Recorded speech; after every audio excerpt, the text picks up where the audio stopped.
How to fix Facebook notes feature not showing. So if you don't have this note right here, like for example, when you click on this note, you should be able to put anything that you want. You can also attach in here some music that you want to as well. So if you can't have this feature right here, what you can do is you can head over and then make sure that your Facebook app is updated to the latest update. Now as you do that, head over to your Play Store, click on the search right here and then search in here for Facebook. So let's search in here for that.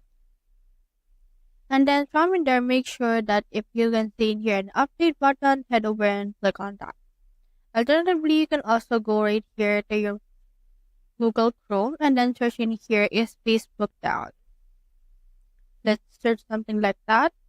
And then on the down detector page, you should be able to see this.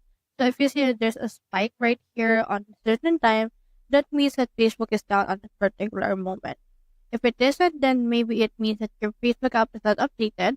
And if it's already updated, you can head over and long press on it and then make sure to delete some data and some cache from there. So that's how you fix Facebook notes feature not showing. Hope we helped.